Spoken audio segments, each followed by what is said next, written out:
Hello everyone. So today we are going to study chapter number 3 of class 10 science, that is metals and non-metals. So the topics which we will cover in this chapter, we will first have a brief introduction, then we will discuss about physical properties of metals and non-metals, chemical properties of metals and non-metals, ionic compounds and their properties, metallurgy and corrosion. So let's start.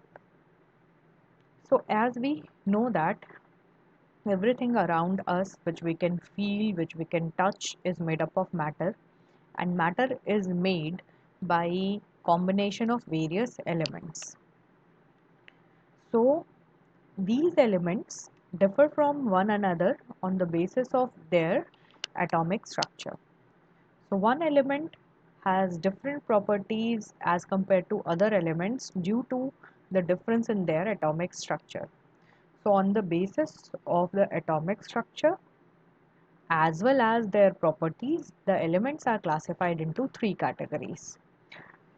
First, the elements which forms positive ions are kept under category of metals. For example, sodium ion is formed from sodium metal, and you all know that sodium ion means Na plus 1, so it forms a positive ion. Then potassium ion K plus 1, iron forms Fe plus 2 and Fe plus 3, so they all form positive ions and therefore they are kept in metal category. Next is the non-metals.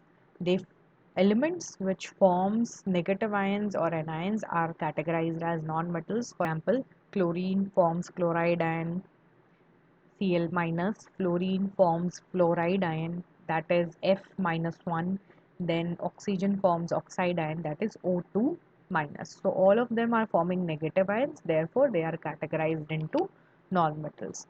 The third category is metalloids. Actually, metalloids have some properties that resembles metal and some properties that resembles non-metal. So they have intermediate properties, and example of metalloids is silicon, antimony, boron, etc. In this chapter, we are going to read about metals and non-metals and their properties. Metals and non-metals are present around us. Here we can see the decreasing order of metals according to their abundance in earth crust. So you can see that aluminium is the most abundant metal in the earth crust. Then iron is the second most abundant element. Then calcium, sodium, potassium and magnesium. Similarly, in case of non-metals, oxygen is the most abundant non-metal, then silicon, then phosphorus, then fluorine, then sulfur. So we come across various things which are made up of metals or non-metals in our daily life. For example, here we can see that these iron nails are made up of iron, which is a metal. Then this is gold bangles made up of gold, which is again a metal. Then this is blocks of sulfur which is used in various industrial process, which is a non-metal. Then we come across coal, which is also a non-metal. So we come across them daily in our daily life. So let's study about their properties. First, the physical properties. We will have a comparative study of physical properties of metal and non-metals. First is the physical state. So metals are mostly present in solid state at room temperature, while non-metals can be present as solids and gases, except one, which is bromine, which is also present in the liquid form.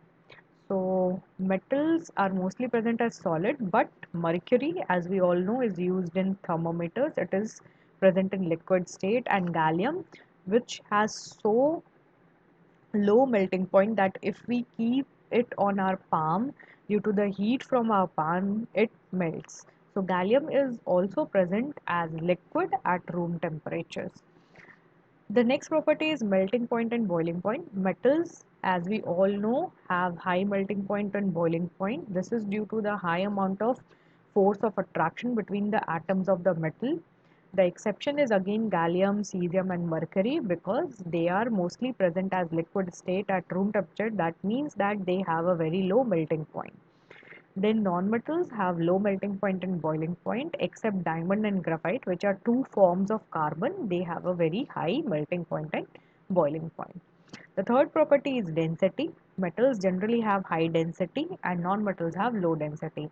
So if we pick a piece of metal and non-metal of same size, we will feel that metals feel heavier as compared to non-metals due to the high density. The next property is malleability and ductility. The metals can be spread into sheets, that means they are malleable. And the next property, that is ductility, means that metal can be drawn into wires. So metals are malleable as well as ductile, while in case of non-metals, they are neither malleable nor ductile. Then we all know that metals are used to form wires. We see that in our homes, the wires used to connect electrical appliances are made up of copper. So copper should be a good conductor of electricity. Then only it can be used as wires. So most of the metals are good conductor of heat as well as of electricity. Non-metals, on the other hand, are poor conductor of electricity, except graphite, which is used in the pencil lead. It is good conductor of electricity. The next property is luster. We all see that the objects made up of metal have a different kind of shine. So, for example, gold is used in jewelry because it has a very beautiful shining luster. So, metals have a property of having a metallic shining luster, while non-metals do not have such kind of luster, except iodine, which the beads of iodine have luster. We also know that metals are used in bells. This is due to the property that is known as sonorosity. So, metals produce sound when struck with anything, while non-metals do not produce that kind of sound. The last is metals are generally hard, they cannot be bent easily, while non-metals are generally soft, they break very easily, they are brittle in nature. But some metals like sodium and potassium are really soft, they can be even cut by knife. So they are exception to this property. Then in case of non-metals, diamond is one of the hardest substance present on earth. So diamond is an exception to this property.